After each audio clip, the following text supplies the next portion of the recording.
ॾिसी रहिया आहियो सिंध ग्रीन न्यूज़। मां आहियां गुलज़ार मंचांडियो। ख़बरुनि जो सिलसिलो जारी आहे। हाणे ख़बरूं शामिल कंदासीं।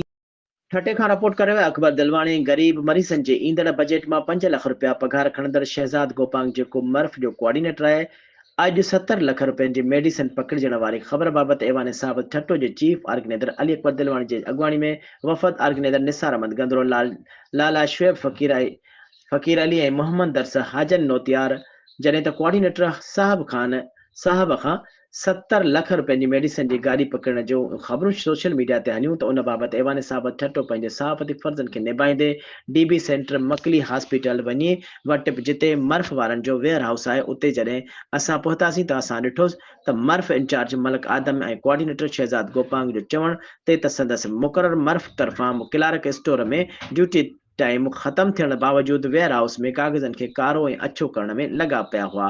कोऑर्डिनेटर साहब मेडिसिन चोरी कंदड़नि खे बचाइण लाइ सरगर्म बणियल हो, जंहिंमें ही साहब मसूफ़ बि हिसेदार आहिनि। सहाफ़ियुनि खे मौक़िफ़ ॾींदे बिना हलियो वियो, जॾहिं त राब्तो करण ते इंचार्ज मर्फ मलिक आदम चयो त आउं कराची आहियां, मीटिंग में असां इंक्वायरी करे रहिया आहियूं, उन में मुलविस स्टाफ खे सस्पेंड कयो आहे। वॾी करप्शन थी आहे। इहो सिलसिलो काफ़ी सालनि खां हलंदो पियो अचे। ग़रीब मिसकिननि खे दवाऊं ॾियण बदिरां मेडिसिन खे विकिरो कयूं पियूं वञनि। ऐवान साहब ठट्टो वज़ीर सिहत मैडम अज़रा पेचो साहिबा ऐं सूबाई सेक्रेटरी सिहत खे अपील कई आहे त जॾहिं खां मर्फ खे हॉस्पिटल ॾिनियूं वयूं आहिनि, उन ॾींहं जे कंहिं ईमानदार कमेटी खां जांच कराई वञे त किरोड़नि रुपयनि जी करप्शन में मर्फ इंचार्ज मलिक आदम ऐं कोऑर्डिनेटर शहज़ाद गोपांग मुलविस निकिरंदा।